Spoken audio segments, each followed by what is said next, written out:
Good morning my dear students. നമ്മൾ കഴിഞ്ഞ ക്ലാസ്സിലെടുത്തതിൻ്റെ അടുത്ത ഭാഗത്തിലേക്കാണ് പോകുന്നത്. കഴിഞ്ഞ ക്ലാസ്സിലെടുത്തത് ലീനിയർ ഡിമാൻഡ് കർവിനെ ഭാഗം നമ്മൾ ഡിസ്കസ് ചെയ്ത് കഴിഞ്ഞു. അടുത്തത് changes in the demand curve എന്നുള്ള ഭാഗമാണ്. ഞാൻ അതിൻ്റെ ഒരു ഇൻട്രൊഡക്ഷൻ ഭാഗം കഴിഞ്ഞ വീഡിയോയിൽ പറഞ്ഞിട്ടുണ്ട്.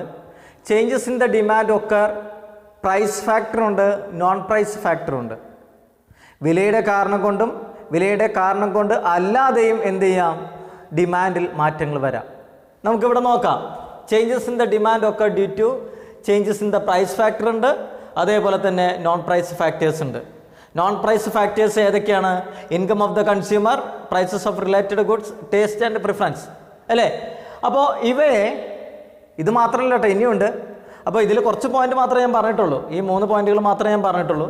അത് അപ്പോൾ ഇത്ര നോൺ പ്രൈസ് ഫാക്ടറും പ്രൈസ് ഫാക്ടറിൻ്റെയും കാരണം കൊണ്ട് ചേഞ്ചസ് ഇൻ ദ ഡിമാൻഡ് ഉണ്ടാകാം. ആ ചേഞ്ചസ് ഇൻ ദ ഡിമാൻഡിൽ changes in the demand occur due to changes in price is known as movement of the demand. Movement of the demand എന്ന് വിളിക്കുന്നു. ആ മൂവ്മെൻറ്റ് ഓഫ് ദ ഡിമാൻഡ് ആണ് നമ്മൾ ഇനി discuss ചെയ്യേണ്ടത്. മൂവ്മെൻറ്റ് ഓഫ് ദ ഡിമാൻഡ് നോക്കാം. Changes in the demand due to changes in the price is called movement along the demand curve. Movement along the demand curve. ആ movement along the demand curve രണ്ട് രീതിയിൽ സംഭവിക്കുന്നു. When the prices of the commodity decreases the quantity demanded increases. When the prices of the commodity decreases quantity demanded increases. അങ്ങനെ വരുന്നതിനെ നമ്മൾ എന്തെന്ന് വിളിക്കുന്നു? Expansion of demand എന്ന് വിളിക്കുന്നു. എന്നാൽ ഇതിന് കോൺട്രാക്ഷൻ ഉണ്ട്. കോൺട്രാക്ഷൻ എന്ന് പറയുന്നത് when the prices of the commodity increases.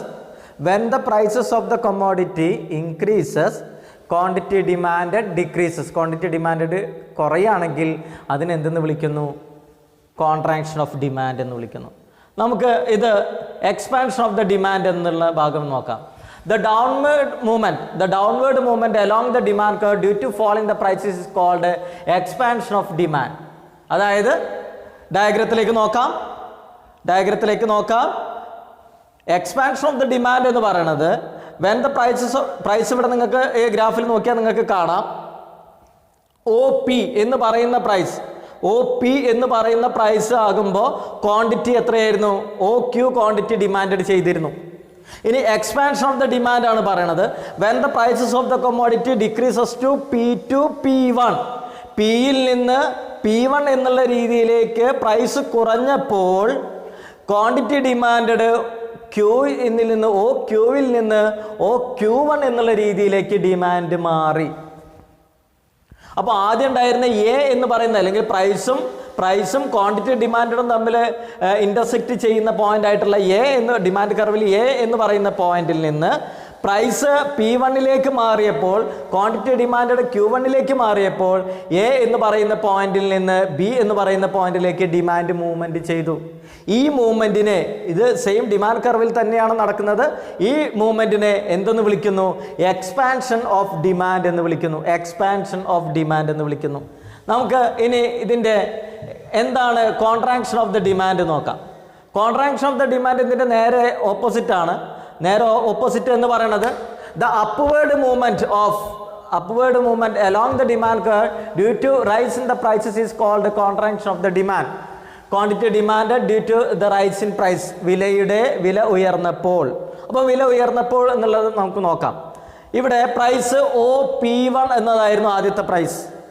OP1 എന്ന് പറയുന്ന പ്രൈസ് ആ സമയത്ത് OQ1 ആണ് ക്വാണ്ടിറ്റി. OQ1 ആയിരുന്നു quantity. Suppose the price increases to P1 to P1ൽ നിന്ന് Pയിലേക്ക് പ്രൈസ് വർദ്ധിച്ചപ്പോൾ ക്വാണ്ടിറ്റി ഡിമാൻഡ് Q1ൽ നിന്ന് Qവിലേക്ക് ഡിമാൻഡ് കുറഞ്ഞു. ആ ഡിമാൻഡ് കുറഞ്ഞപ്പോൾ ബി എന്ന് പറയുന്ന പോയിന്റിൽ നിന്ന് എ എന്ന് പറയുന്ന പോയിന്റിലേക്ക് ഡിമാൻഡ് മൂവ്മെന്റ് ചെയ്തു. അപ്വേർഡ് മൂവ്മെന്റ് ചെയ്തു. നേരത്തെ എന്താ ഉണ്ടായത്? ഡൗൺവേർഡ് മൂവ്മെന്റ് ആണ്. ഇപ്പോൾ ഇവിടെ എന്താ സംഭവിക്കുന്നത്? അപ്വേർഡ് മൂവ്മെന്റ് ഉണ്ടായി. ഈ ബിയിൽ നിന്ന് എയിലേക്കുള്ള അപ്വേർഡ് മൂവ്മെന്റിനെ എന്തെന്ന് വിളിക്കുന്നു? കോൺട്രാക്ഷൻ ഓഫ് ദ ഡിമാൻഡ് എന്ന് വിളിക്കുന്നു.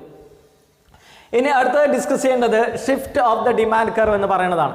Shift of the demand curve എന്ന് പറയുന്നത് വിലയുടെ കാരണം കൊണ്ട് അല്ലാതെ, നമുക്കറിയാം the quantity demanded of the commodity as a function of the prices of the commodity, income of the consumer, taste, preferences ഒക്കെ ഡിറ്റർമിനൻസ് ഓഫ് ഡിമാൻഡ് എന്ന് പറയുന്ന ഒരു ടോപ്പിക്ക് തന്നെ ഞാൻ നിങ്ങളെ കൃത്യമായിട്ട് പഠിപ്പിച്ച് തന്നിട്ടുണ്ട് അല്ലേ. അപ്പോൾ ആ ഡിറ്റർമിനൻസ് ഓഫ് ഡിമാൻഡിൽ വില, പ്രൈസ് എന്ന് പറയുന്നത് മാറ്റി നിർത്തി ബാക്കിയുള്ള ഫാക്ടേഴ്സ്, നോൺ പ്രൈസ് ഫാക്ടേഴ്സ്, വിലയുടെ കാരണം കൊണ്ടല്ലാതെ a change in demand for a commodity due to change in non price factor is called shift in demand. Shift in demand എന്ന് പറയുന്നത് വിലയുടെ കാരണം കൊണ്ട് അല്ലാതെ, നോൺ പ്രൈസ് ഫാക്ടർ വിലയുടെ കാരണം കൊണ്ട് അല്ലാതെ എന്താ ഡിമാൻഡിൽ ഉണ്ടാകുന്ന ചേഞ്ചസിനെ എന്തെന്ന് വിളിക്കുന്നു? ഷിഫ്റ്റ് ഇൻ ഡിമാൻഡ് എന്നുള്ള രീതിയിൽ വിളിക്കുന്നു അല്ലേ. വിലയുടെ കാരണം കൊണ്ടല്ലാതെ, അപ്പോൾ ആ വിലയുടെ കാരണം കൊണ്ടല്ലാതെ വരുന്ന ചേഞ്ചസിന് ഷിഫ്റ്റ് ഇൻ ഡിമാൻഡ് എന്ന് വിളിക്കുന്നു. ആ ഷിഫ്റ്റ് ഇൻ ഡിമാൻഡ് രണ്ട് രീതിയിലുണ്ട്, increase in demand and decrease in demand. Increase in ഡിമാൻഡും ഡിക്രീസ് ഇൻ ഡിമാൻഡും. ഇൻക്രീസ് ഇൻ ഡിമാൻഡ് എന്ന് പറയുന്നത് ദ റൈറ്റ് വേർഡ് അല്ലേ, റൈറ്റ് വേർഡ് എന്നാണ്, അല്ലെങ്കിൽ upward movement, rightward or upward movement of the demand curve due to favourable change in the non price factor is called increase in demand. Increase in demand എന്ന് പറയുന്നത്, ഇപ്പോൾ ഇവിടെ graph നോക്കി കഴിഞ്ഞാൽ നിങ്ങൾക്ക് മനസ്സിലാക്കാം. ഇപ്പോൾ ഇവിടെ ഒരു ഗ്രാഫ്, ഈ ഒരു ഭാഗത്ത് ഗ്രാഫ് കൊടുത്തിട്ടുണ്ട്. ഗ്രാഫ് നിങ്ങൾക്ക് നോക്കാം. ഈ ഗ്രാഫിൽ ഏറ്റവും ആദ്യത്തെ പ്രൈസ് OP ആണ്. ആ പ്രൈസിൽ യാതൊരുവിധ മാറ്റവും ഇല്ല. ഈ OP എന്ന് പറയുന്ന പ്രൈസിൽ ഒരു മാറ്റവും ഇല്ലാതെ, വിലയുടെ കാരണം കൊണ്ടല്ലാതെ, നോൺ പ്രൈസ് ഫാക്ടേഴ്സ് വിലയുടെ കാരണം കൊണ്ടല്ലാതെ മറ്റ് കാരണങ്ങളെ കൊണ്ട്, ഇൻകം ഓഫ് ദ കൺസ്യൂമർ വർദ്ധിച്ചതുകൊണ്ടാവാം, ടേസ്റ്റ് ആൻഡ് പ്രിഫറൻസസ് മാറിയത് കൊണ്ടായിരിക്കാം, ക്ലൈമറ്റ് കണ്ടീഷൻസിൽ മാറ്റം വന്നതായിരിക്കാം, പോപ്പുലേഷൻ്റെ അല്ലെങ്കിൽ ആൾക്കാരുടെ എണ്ണം, ഡിമാൻഡ് ചെയ്യുന്ന ആൾക്കാരുടെ എണ്ണം കൂടിയത് കൊണ്ടായിരിക്കാം, ഫാഷനിൽ വരുന്ന മാറ്റം കൊണ്ടായിരിക്കാം. ഇത്തരത്തിലുള്ള മാറ്റങ്ങളെ കൊണ്ട് ഡിമാൻഡ് പ്രൈസിൽ, ഇവിടെ നോക്കുക, പ്രൈസിൽ യാതൊരുവിധ മാറ്റവും ഇല്ല. ഈ പ്രൈസിൽ ഒരു മാറ്റവും ഇല്ലാതെ ഡിമാൻഡ് Q-വിൽ നിന്ന് Q1 എന്ന് പറയുന്നതിലേക്ക് ഡിമാൻഡ് മാറുക.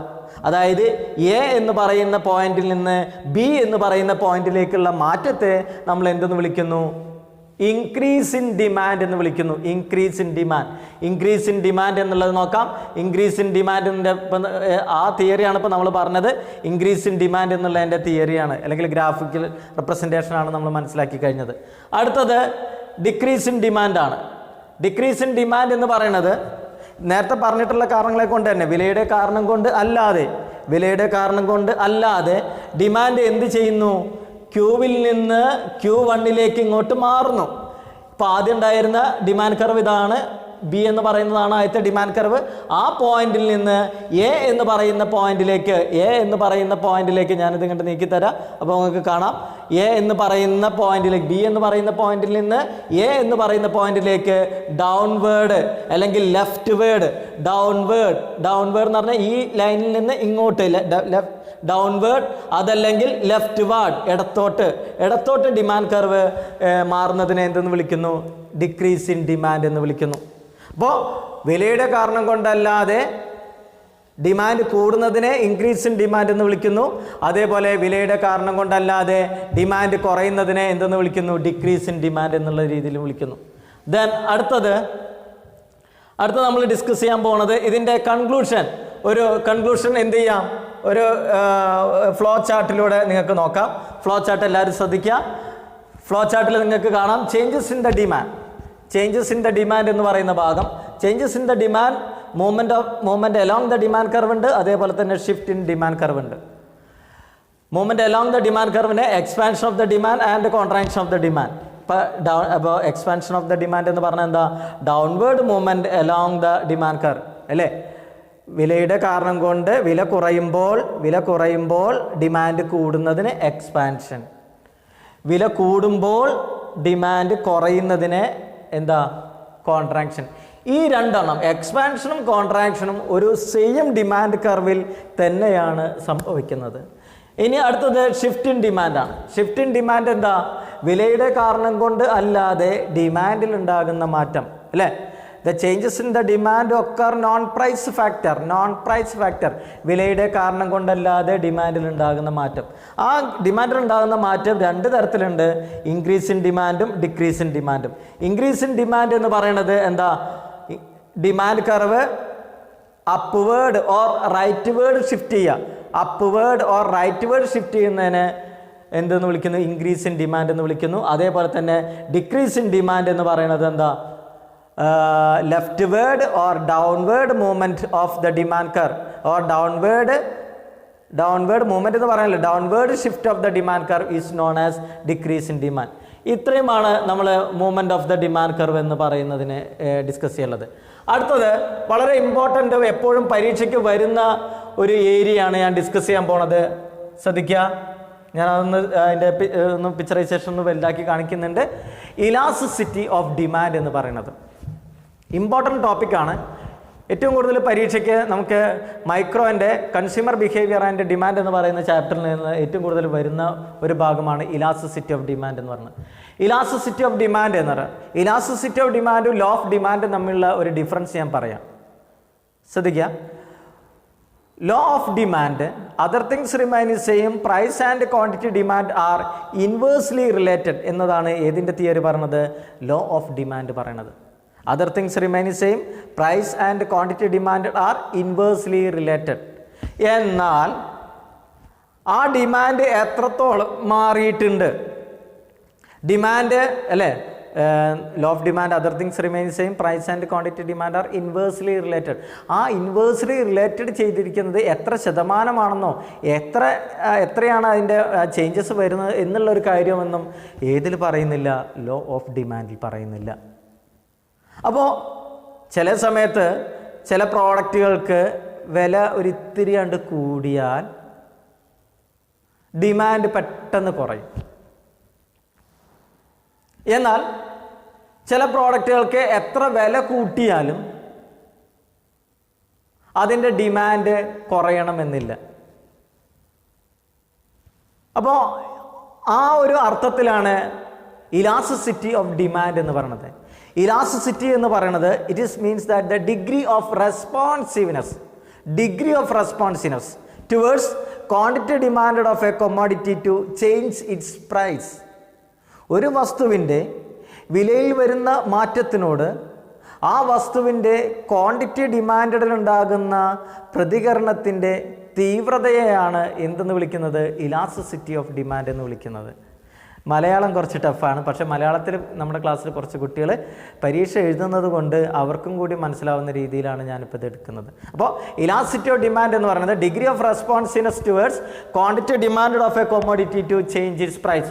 ഒരു വസ്തുവിൻ്റെ വിലയും ആ വസ്തുവിൻ്റെ ക്വാണ്ടിറ്റി വസ്തുവിൻ്റെ വിലയിൽ വരുന്ന മാറ്റം, ആ മാറ്റത്തിനോട് അതിൻ്റെ ക്വാണ്ടിറ്റി ഡിമാൻഡ് പ്രതികരിക്കും. ആ പ്രതികരിക്കുന്നതിൻ്റെ തീവ്രത അളക്കുന്നതിനെ അല്ലെങ്കിൽ തീവ്രതയാണ് നമ്മൾ എന്തെന്ന് വിളിക്കുന്നത്, ഇലാസ്റ്റിസിറ്റി ഓഫ് ഡിമാൻഡ് എന്ന് പറയുന്നത്. ഇപ്പോൾ ഇവിടെ നോക്കാം, ഈ ടേം ആദ്യം കൊണ്ടുവന്നു. It was Alfred marshal who first used the concept of elasticity of demand in economics. The word elasticity means responsiveness. Price elasticity of demand defined as the degree of responsiveness of quantity demanded of a commodity with respect to change its price. അപ്പോൾ അതെങ്ങനെ കിട്ടുക, അത് calculate ചെയ്യാനുള്ള equation ഉണ്ട്. Obtaining by dividing the percentage changes in quantity demanded divided by percentage changes in price. ഇതൊരു numerical equation എന്നുള്ള രീതിയിൽ ഇതിൻ്റെ മാത്തമാറ്റിക്കൽ ഏരിയ വരുമ്പോൾ ഞാൻ ഇതിൻ്റെ ഇക്വേഷൻസ് വരുമ്പോൾ ഒരു ബോർഡിൽ ചെയ്ത് പഠിപ്പിച്ച് തരാം. ഇപ്പോൾ തിയററ്റിക്കൽ ഏരിയ ആണ് എടുക്കുന്നത്. അപ്പോൾ ശ്രദ്ധിക്കുക, ഇതെങ്ങനെയാണ് ഇലാസ്റ്റിസിറ്റി ഓഫ് ഡിമാൻഡ് എങ്ങനെ കിട്ടുക? It is obtained by dividing the percentage changes in quantity demanded. ഇവിടെ നോക്കുക, dividing the percentage changes in quantity demanded divided by percentage changes in price.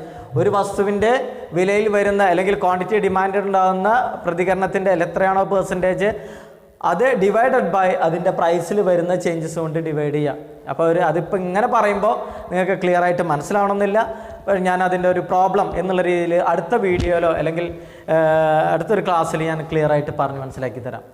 നമുക്ക് ശ്രദ്ധിക്കേണ്ടത് ഡിഗ്രി ഓഫ് റെസ്പോൺസിന് അല്ലെ ഇലാസ്റ്റിസിറ്റി ഓഫ് ഡിമാൻഡിൻ്റെ തിയറി നമ്മൾ പറഞ്ഞു. ആ ഇലാസ്റ്റിസിറ്റി ഓഫ് ഡിമാൻഡിൽ അതിനെ 5 degrees ആയിട്ട് മാറ്റിയിട്ടുണ്ട്. ഡിഗ്രി ഓഫ് റെസ്പോൺസിനെസ്സിനെ അടിസ്ഥാനമാക്കി ഇലാസ്റ്റിസിറ്റിയെ 5 എണ്ണമായിട്ട് മാറ്റിയിട്ടുണ്ട്. 5 എണ്ണത്തിൽ the first one elastic demand എന്ന് പറയുന്നതാണ്. On the basis of the changes in quantity demand elasticity divided by the 5 type, 5 ടൈപ്പായിട്ട് മാറ്റിയിട്ടുണ്ട്. ഇതിൽ ഏറ്റവും ആദ്യത്തേത് നോക്കാം, ഇലാസ്റ്റിക് ഡിമാൻഡിൻ്റെ തിയറി നോക്കാം. If the percentage changes in demand greater than the percentage changes in price, വിലയിൽ വരുന്ന മാറ്റത്തിൻ്റെ എത്രയാണോ പെർസെൻറ്റേജ് അതിനേക്കാൾ കൂടുതലായി, വിലയിൽ വരുന്ന മാറ്റത്തിൻ്റെ അനുപാതത്തേക്കാൾ കൂടുതലായി ക്വാണ്ടിറ്റി ഡിമാൻഡിൽ മാറ്റമുണ്ടാകുന്നു എങ്കിൽ അത്തരം ഇലാസ്റ്റിസിറ്റിയെ എന്തെന്ന് വിളിക്കുന്നു? Relatively elastic or elastic demand എന്ന് വിളിക്കുന്നു. Relatively elastic demand or elastic demand എന്ന് വിളിക്കുന്നു. അതിനെ ന്യൂമറിക്കൽ ഇക്വേഷൻ, അതിനെ ന്യൂമറിക്കലായിട്ട് ഡിനോട്ട് ചെയ്യുന്നത് ഇലാസ്റ്റിസിറ്റി ഓഫ് ഡിമാൻഡ് ഈസ്, അതിൻ്റെ വാല്യൂ എന്തായിരിക്കും? ഗ്രേറ്റർ ദാൻ 1 ആയിരിക്കും, 1നേക്കാൾ കൂടുതലായിരിക്കും. ഇപ്പോൾ നിങ്ങളൊരു കണക്ക് ചെയ്തിട്ട് കിട്ടിയ ഉത്തരം 1.2 അല്ലെങ്കിൽ 1നേക്കാൾ കൂടുതലായിട്ട് ഉത്തരം കിട്ടി, 1നേക്കാൾ കൂടുതലായിട്ട് ഇലാസ്റ്റിസിറ്റി ഉത്തരം കിട്ടുന്നുണ്ടെങ്കിൽ അത് എന്ത് ഇലാസ്റ്റിസിറ്റിയാണ്?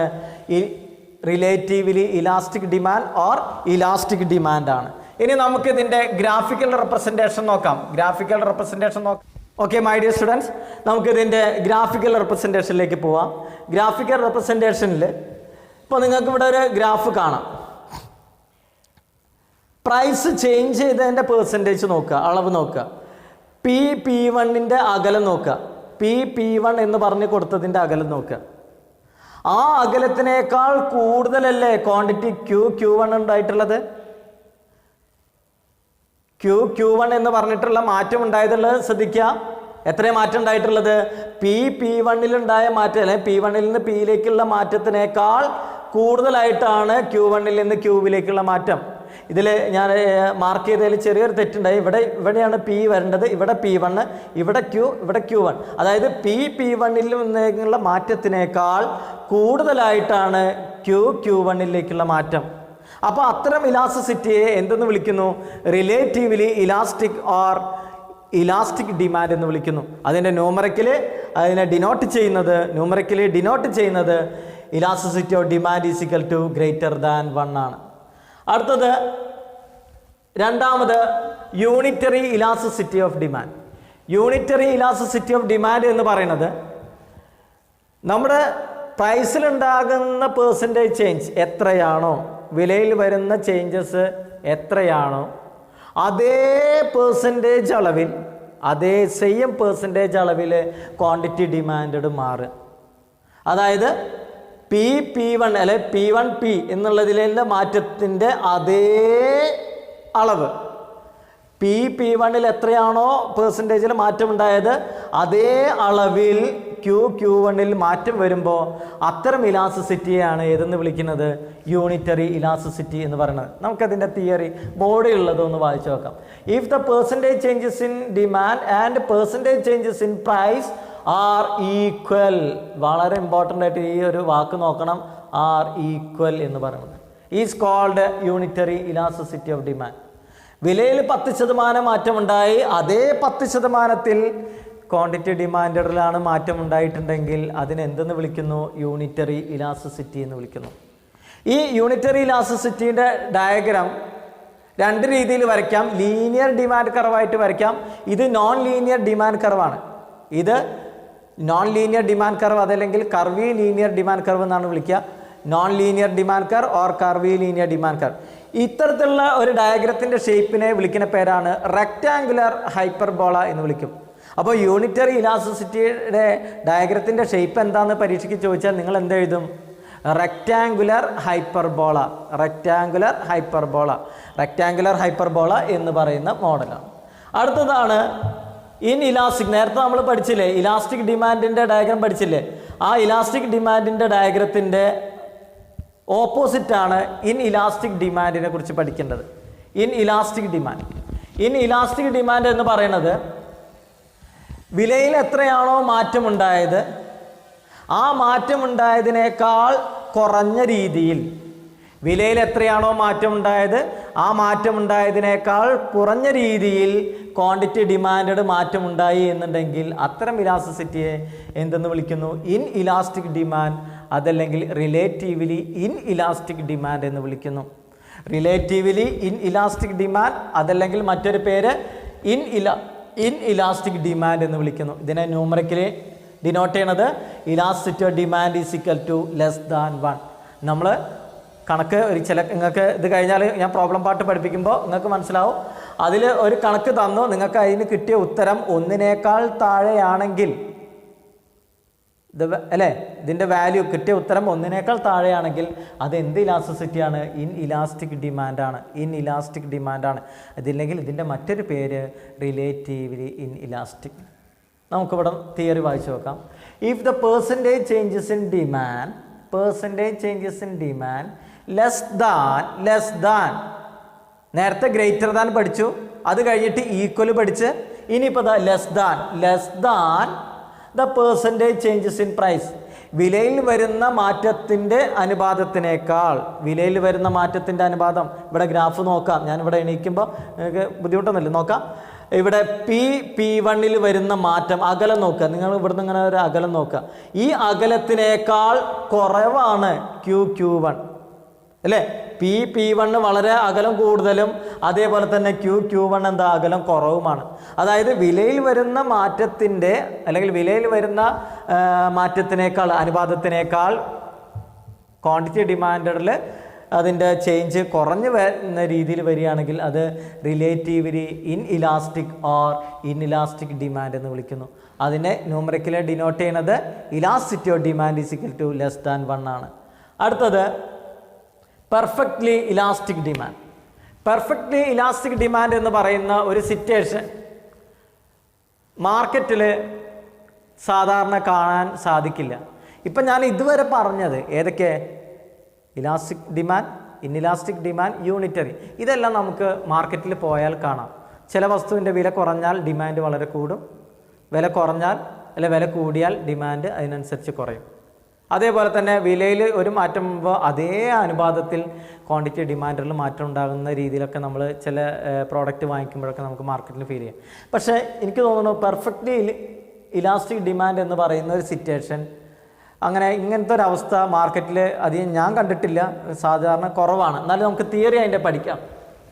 A small changes in the prices of the commodity causes infinitive changes in the quantity demanded. A small changes in the prices of the commodity causes infinitive. ആ ഇൻഫിനിറ്റീവ് വളരെ ഇമ്പോർട്ടൻ്റ് ആണ്. അനന്തമായ അല്ലേ, പരിധി ഇല്ലാത്ത രീതിയിൽ ഡിമാൻഡ് വർദ്ധിക്കുന്ന അവസ്ഥയാണ് ഇതെന്ന് പറയുന്നത് പെർഫെക്റ്റ്ലി ഇലാസ്റ്റിക് ഡിമാൻഡ് എന്ന് പറയുന്നത്.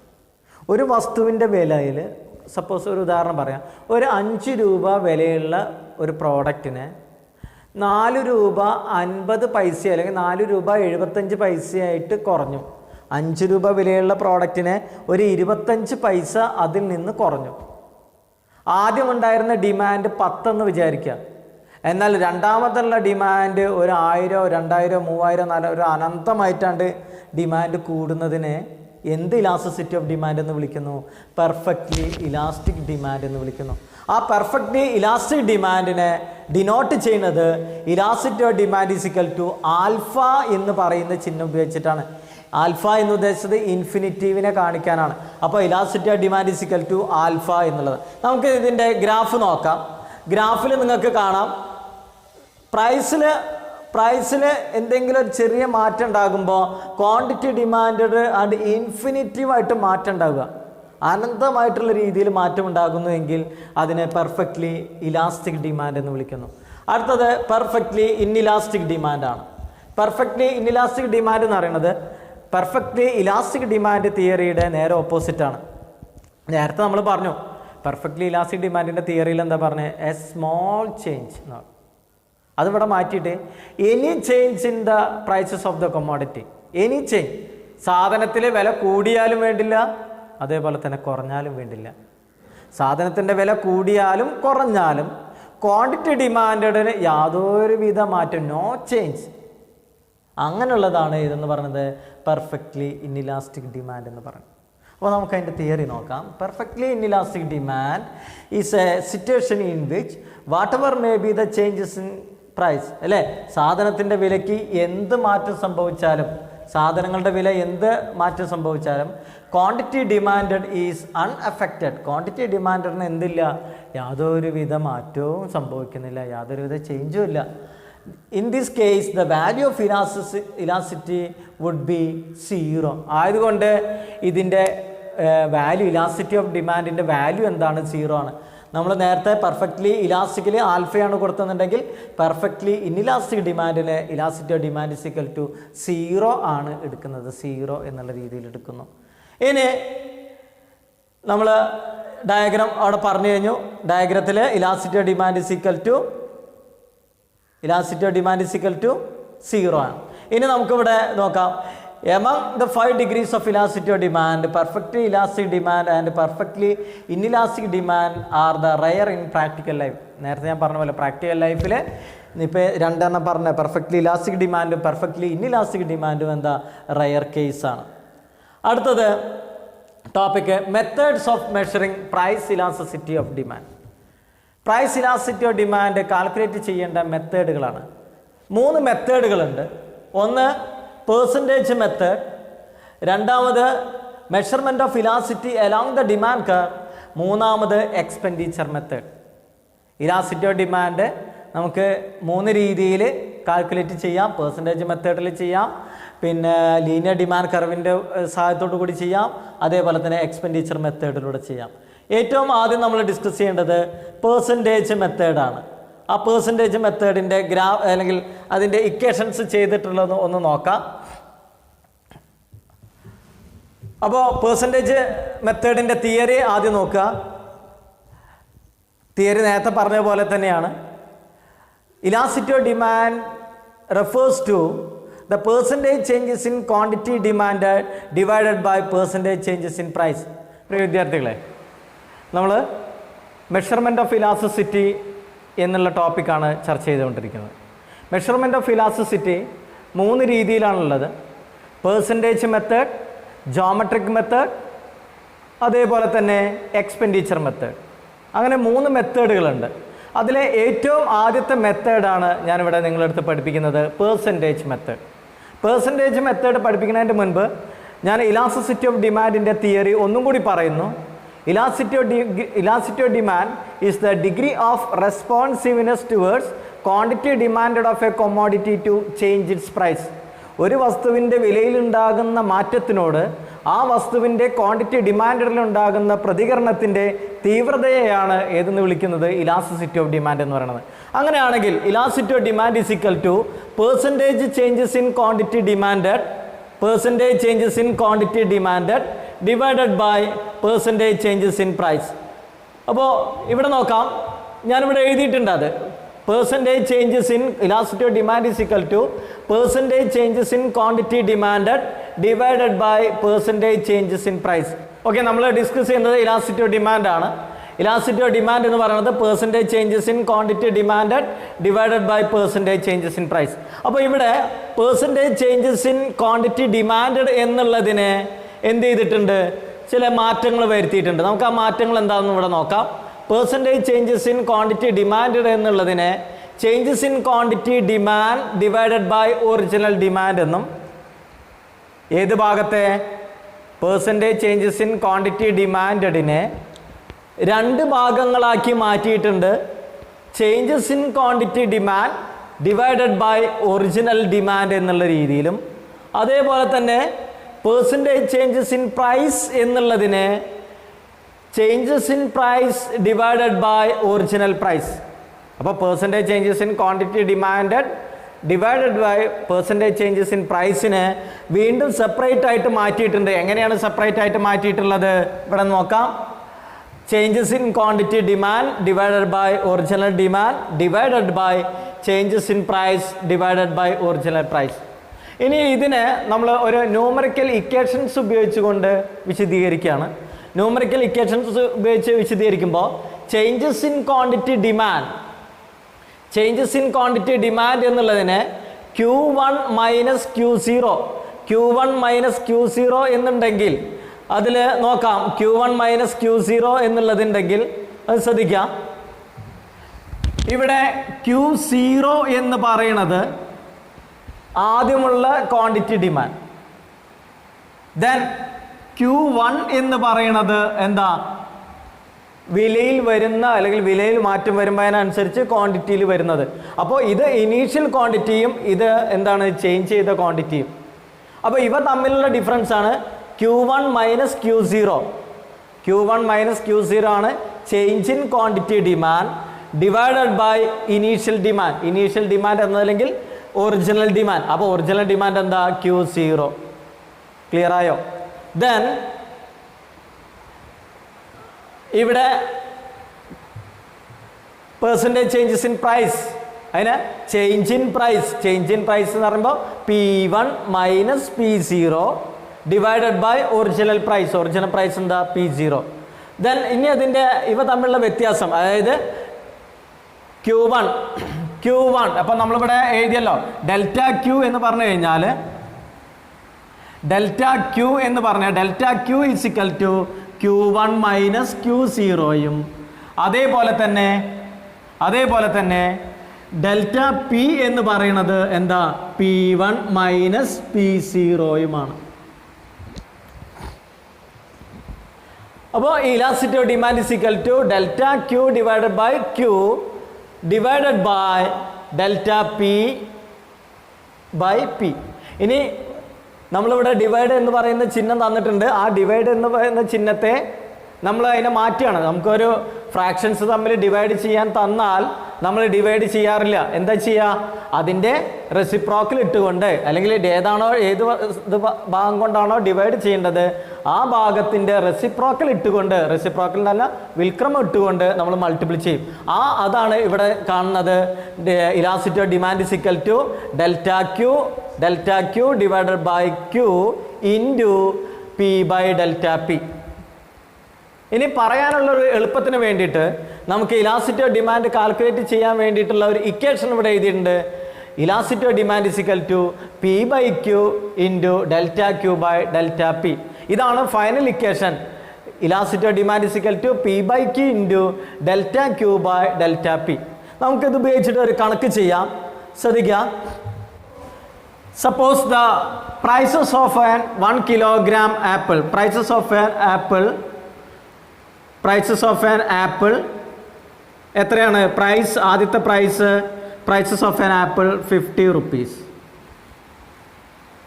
Then quantity demanded, അതേ സമയത്തുള്ള quantity demanded ഒരു 100 എന്ന് വിചാരിക്കുക. Suppose the prices of good one decreases to prices of apple decreases to 40 rupees, 40 രൂപയായിട്ട് കുറഞ്ഞു. സാധാരണത്തെ ലോ ഓഫ് ഡിമാൻഡ് എന്താ, ഒരു വസ്തുവിനെ വില കുറയുമ്പോൾ ആ വസ്തുവിൻ്റെ ഡിമാൻഡ് വർദ്ധിക്കും. അങ്ങനെയാണെങ്കിൽ suppose the prices decreases to 50 to 40, quantity demanded increases to 100 to 200 എന്നുള്ള രീതിയിൽ വിചാരിക്കാം. അപ്പോൾ നിങ്ങളോട് പറയാണ് ഫൈൻഡ് ഇലാസ്റ്റിറ്റി ഓഫ് ഡിമാൻഡ് കാണാൻ നിങ്ങളോട് ചോദിക്കുകയാണ്. അപ്പോൾ ഇലാസ്റ്റിറ്റി ഓഫ് ഡിമാൻഡ് കാണാൻ ചോദിച്ചാൽ ഇക്വേഷൻ എഴുതുക. Elasticity of demand is equal to P by Q into delta Q by delta P എന്നതാണ് ഇക്വേഷൻ. അപ്പോൾ നമ്മൾ ഇവിടെ തന്നിരിക്കുന്ന കണക്കിൽ നിന്ന് ഡെൽറ്റ P എന്താണ്, ഡെൽറ്റ Q എന്താണ് എന്നുള്ളത് നമ്മൾ കണ്ടെത്താം. അപ്പോൾ അത് കണ്ടെത്താൻ വേണ്ടിയിട്ട് ഞാനിപ്പോൾ അതിന് ഇവിടേക്ക് എഴുതാണ്. ഇവിടെ തന്നിരിക്കുന്ന കണക്കിൽ നമ്മൾ ഡെൽറ്റ P എന്താണെന്നുള്ളത് നോക്കാം. ഡെൽറ്റ P ഈസിക്കൽ ടു പിയിൽ വരുന്ന വ്യത്യാസം എത്ര രൂപയാണ്? ഇവിടെ 50 ഉണ്ട്, ഇവിടെ 40 ഉണ്ട്. അപ്പോൾ ഈ സംഖ്യയിൽ വരുന്ന വ്യത്യാസം എത്രയാണ്? 10 രൂപ അല്ലേ, 10 rupees. അതേപോലെ തന്നെ ഇനി നമ്മൾ ഡെൽറ്റ Q കണ്ടെത്തുന്നു. ഡെൽറ്റ Q ഈസിക്കൽ ടു 100ഉം 200ഉം തമ്മിലുള്ള ഡിഫറൻസ്. 200 മൈനസ് 100 ആണ് ഡെൽറ്റ Q, നിങ്ങൾക്ക് അറിയാം. Q1 മൈനസ് Q0, അപ്പോൾ 200 മൈനസ് 100, ഇവിടെ 100 കിട്ടി. ഇനി നമ്മളോട് സൊല്യൂഷനിലേക്ക് പോവാണ്. Therefore elasticity of demand is equal to P by Q. P എന്താ, ഒറിജിനൽ P എന്താണ്? 50. P ബൈ Q എത്രയാ? ഒറിജിനൽ ക്വാണ്ടിറ്റി എത്രയാണ് 100 P by Q into delta Q by delta P. Delta Q എത്രയാ? ഇവിടെ 100 ഉണ്ട്, ഡെൽറ്റ ക്യൂ 100 ഉണ്ട്, delta P എത്രയാ 10. നമ്മൾ പ്രോബ്ലം ചെയ്യുന്നു. ഇലാസ്റ്റിറ്റി ഓഫ് ഡിമാൻഡ് എത്ര കിട്ടി? 5 എന്ന് പറയുന്ന ഉത്തരം കിട്ടി. അപ്പോൾ ഇലാസ്റ്റിറ്റി ഓഫ് ഡിമാൻഡ് 5 എന്നുള്ള ഉത്തരം കിട്ടിക്കഴിഞ്ഞാൽ നമ്മൾ നേരത്തെ പഠിപ്പിച്ച 5 ഡിഗ്രീസ് ഓഫ് ഇലാസ്റ്റിസിറ്റി എന്നുള്ളത് നോക്കാം. 5 ഡിഗ്രീസ് ഓഫ് ഇലാസ്റ്റിസിറ്റിയിൽ ഇലാസ്റ്റിറ്റി ഓഫ് ഡിമാൻഡ് ഞാൻ ഒന്നുകൂടി എഴുതാം. Elasticity of demand is equal to alpha വരുമ്പോൾ എന്താണ്? Then elasticity of demand is equal to 0 വരുമ്പോൾ എന്താണ്? Elasticity of demand is equal to greater than 1, elasticity of demand is less than 1, elasticity of demand is equal to equal to 1. അങ്ങനെയുള്ളത് നമുക്ക് ഓരോ നോക്കാം. ഇതിനെ വിളിക്കുന്നത് പെർഫെക്റ്റ്ലി ഇലാസ്റ്റിക് ഡിമാൻഡാണ്. ഇതിനെ വിളിക്കുന്നത് പെർഫെക്റ്റ്ലി ഇൻഇലാസ്റ്റിക് ഡിമാൻഡാണ്. അതേപോലെ തന്നെ elasticity of demand greater than 1നെ വിളിക്കുന്നത് റിലേറ്റീവ്ലി ഇലാസ്റ്റിക് ഡിമാൻഡ് ഓർ മറ്റൊരു പേരും കൂടി ഞാൻ ഒന്ന് പഠിപ്പിച്ചു തന്നിട്ടുണ്ട്. എന്താ? ഇലാസ്റ്റിക് ഡിമാൻഡ് എന്ന് വിളിക്കുന്നു. അടുത്തത് elasticity of demand less than 1. Elasticity of demand less than 1 ആണെങ്കിൽ അതിനെ relatively inelastic demand or അതല്ലെങ്കിൽ മറ്റൊരു പേരെന്താ വിളിക്കുന്നു? Inelastic demand. ഇൻഇലാസ്റ്റിക് ഡിമാൻഡ് എന്നുള്ള രീതിയിൽ വിളിക്കുന്നു. ഇൻഇലാസ്റ്റിക് ഡിമാൻഡ് എന്നുള്ള രീതിയിൽ വിളിക്കുന്നു. ഇനി elasticity of demand is equal to 1 ആണെങ്കിൽ അതിനെന്തെന്ന് വിളിക്കുന്നു? Unitary elasticity of demand. Unitary elasticity. അപ്പോൾ ഇവിടെ തന്നിരിക്കുന്ന കണക്കിൽ നിങ്ങൾക്ക് നോക്കാം, കണക്കിൽ എന്താണ് ആൻസർ വന്നതെന്നുള്ളത് നോക്കാം. കണക്കിൽ നമുക്ക് എത്ര ആൻസർ കിട്ടിയത്? 5 ആണ് കിട്ടിയിട്ടുള്ളത്. അപ്പോൾ 5 ആണ് കിട്ടിയിട്ടുണ്ടെന്നുണ്ടെങ്കിൽ ഇതിലുള്ള സംഖ്യകളൊക്കെ ഓരോ നോക്കാം. ആൽഫ ഉണ്ട്, 0 ഉണ്ട്, 1 ഗ്രേറ്റർ ദാൻ 1 ഉണ്ട്, ലെസ് ദാൻ 1 ഉണ്ട്, ഈക്വൽ ടു 1 ഉണ്ട്. നമ്മുടെ ആൻസർ എത്രയാ? 5 ആണ്. അപ്പോൾ 5 ആണെന്നുണ്ടെങ്കിൽ ഇവിടെ ഏതിൽ വരുന്നു? ഇതിൽ വരും അല്ലേ? ഇതിൽ വരും, ഇതിൽ വരും. അപ്പോൾ elasticity of demand greater than 1 ആണ് ഈ കണക്ക് പ്രകാരം. അങ്ങനെയാണെങ്കിൽ എന്ത് ഇലാസ്റ്റിസിറ്റിയാണ്? റിലേറ്റീവ്ലി ഇലാസ്റ്റിക് ഡിമാൻഡാണ്. ക്ലിയർ ആയല്ലോ? അപ്പോൾ ഈ മെത്തേഡിനെ, ഇലാസ്റ്റിറ്റി മെഷർ ചെയ്യാനുള്ള ഈ മെത്തേഡിനെ നമ്മൾ വിളിക്കുന്ന പേരാണ് പെർസെൻറ്റേജ് മെത്തേഡ് എന്നുള്ള രീതിയിൽ വിളിക്കുന്നു. Percentage method or proportionate method എന്നുള്ള രീതിയിൽ വിളിക്കുന്നു. അപ്പോൾ പെർസെൻറ്റേജ് മെത്തേഡ് വളരെ ഈസിയാണ്. ഞാൻ ഒന്നുകൂടി പറയാം. പെർസെൻറ്റേജ് മെത്തേഡ് ഓർ പ്രൊപ്പോർഷനേറ്റ് മെത്തേഡിൽ ആദ്യം അതിൻ്റെ ഇക്വേഷൻസ് എഴുതുന്നു. എന്താ? Elasticity of demand is equal to percentage changes in quantity demanded divided by percentage changes in price. Percentage changes in quantity demanded divided by percentage changes in price അല്ലേ? ഞാൻ ഇവിടെ ബോർഡിൽ നമ്മളൊന്ന് എഴുതിയത് ഒന്നുകൂടി റിപ്പീറ്റ് ചെയ്ത് പറഞ്ഞുതരാം. Percentage changes in quantity demanded divided by percentage changes in price. അതിൽ പെർസെൻറ്റേജ് ചേഞ്ചസ് ഇൻ ക്വാണ്ടിറ്റി ഡിമാൻഡിനെ വീണ്ടും 2 ഭാഗങ്ങളാക്കി മാറ്റിയിട്ടുണ്ട്. 2 ഭാഗങ്ങളാക്കി മാറ്റിയിട്ട് എന്തിലേക്ക് വരുന്നു? ഇവിടെ നോക്കാം. ഞാൻ ഇവിടെ എഴുതിയിട്ടുണ്ട്. എഴുതിയതൊക്കെ ഞാൻ നിങ്ങൾ റിപ്പീറ്റ് ചെയ്ത് കൊണ്ടുവരികയാണ്. നിങ്ങൾക്ക് അത് കണ്ട് പഠിക്കുന്നതിന് വേണ്ടിയിട്ടാണ്. അപ്പോൾ ഒന്നുകൂടി പറയാം. ഏറ്റവും ആദ്യം elasticity of demand is equal to percentage changes in quantity demand divide by percentage changes in price. ഇനി അതിൻ്റെ അടുത്ത ഭാഗം ആ ഇക്വേഷനെ ഒന്നും കൂടിയും വിപുലീകരിച്ചപ്പോൾ changes in quantity demand divided by original demand all divided by changes in price divided by original price. ഇനി അതിനെ ഇക്വേഷൻസിൻ്റെ രൂപത്തിലേക്ക് കൊണ്ടുവന്നപ്പോൾ Q1 minus Q0 divided by Q0. അപ്പോൾ Q1 മൈനസ് Q0 എന്ന് പറയുന്നത് changes in quantity demand divided by original ഡിമാൻഡിനെ Q0 എന്ന് പറയുന്നു. Then that's divided by P1 minus P0 changes in price divided by original price. അപ്പോൾ ഞാനിവിടെ Q0 എന്താണ് Q1 എന്താണെന്നുള്ളത് പറഞ്ഞ് മനസ്സിലാക്കി തന്നിട്ടുണ്ട്. അതേപോലെ തന്നെ ഇലാസ്റ്റിറ്റി ഓഫ് ഡിമാൻഡിൻ്റെ ഇക്വേഷൻസിലേക്ക് നമ്മൾ അതിനെ ഒന്നുകൂടി ചെറുതാക്കിയ രൂപത്തിലേക്ക് മാറ്റിയപ്പോൾ ഡെൽറ്റ Q എന്ന് പറഞ്ഞു കഴിഞ്ഞാൽ Q1 മൈനസ് Q0യും ഡെൽറ്റ P എന്ന് പറഞ്ഞു കഴിഞ്ഞാൽ P1 മൈനസ് P0യുമാണ്. Therefore elasticity of demand is equal to delta Q by Q divided by delta P by P. ഇതിനെ ഒന്നും കൂടിയും ഒരു ഡിവൈഡ് എന്നുള്ള ചിഹ്നം മാറ്റിയിട്ട് ഉപയോഗിച്ചപ്പോൾ delta Q by Q into P by delta P എന്നുള്ള ഇത് ഫൈനലി നമ്മൾ എന്ത് ചെയ്തു? Elasticity of demand is equal to P/Q into delta Q by delta P എന്നുള്ള ഇക്വേഷനിലേക്ക് വന്നു. ഇത് ഉപയോഗിച്ചിട്ട് നമ്മളൊരു കണക്ക് ചെയ്തു. കണക്ക് ഒന്നും കൂടി ഞാൻ വിശദീകരിച്ചു തരാം. ശ്രദ്ധിക്കുക. ഇവിടെ ഒരു കിലോഗ്രാം ആപ്പിളിന് അല്ലെങ്കിൽ ദ പ്രൈസസ് ഓഫ് ആപ്പിൾ 50. അപ്പോൾ അതിൻ്റെ ക്വാണ്ടിറ്റി ഡിമാൻഡ് എത്രയാണ്? 100 ആണ്. അതായത് 50 രൂപ വിലയുള്ളപ്പോൾ അതിൻ്റെ ഡിമാൻഡ് 100ഉം അതിൻ്റെ വില P1 ആയിട്ട് അല്ലെങ്കിൽ 40 രൂപയായിട്ട് കുറഞ്ഞപ്പോൾ അതിൻ്റെ ഡിമാൻഡ് 200ആയി മാറി. Find out the elasticity of demand. അപ്പോൾ നമ്മൾ ഏറ്റവും ആദ്യം ഇക്വേഷൻ എഴുതി P/Q into delta Q by delta P എന്ന് പറയുന്ന ഇക്വേഷൻസ് എഴുതി. ദെൻ ഇവിടെ ഡെൽറ്റ പിയും ഡെൽറ്റ ക്യൂവും കണ്ടെത്തി. Then elasticity of demand is equal to നമ്മൾ അതിൽ ഓരോന്ന് പറയണത് അറിയാലോ. അപ്പോൾ ഇവിടെ elasticity of demand is equal to P/Q 50/100 into 100/10 എന്നുള്ളത് വെട്ടിച്ചെറുതാക്കി കഴിഞ്ഞപ്പോൾ നമുക്ക് എന്ത് കിട്ടി? 5 എന്നുള്ള ആൻസർ കിട്ടി. അപ്പോൾ അത് ഇവിടെ വരുന്ന ന്യൂമറിക്കൽ വാല്യൂസ്, ഇതിൻ്റെ ന്യൂമറിക്കൽ വാല്യൂസ് അല്ലേ, ഇങ്ങനെയുള്ള ന്യൂമറിക്കൽ വാല്യൂസിൽ ഇതിൽ ഏതിൽ വരുന്നു എന്നുള്ളത് നോക്കി നമ്മൾ കണ്ടെത്തി. അത് ഇലാസ്റ്റിറ്റി ഓഫ് ഡിമാൻഡ് ഇവിടെ വരുന്നതാണ്. Elasticity of demand greater than 1 ആണ്.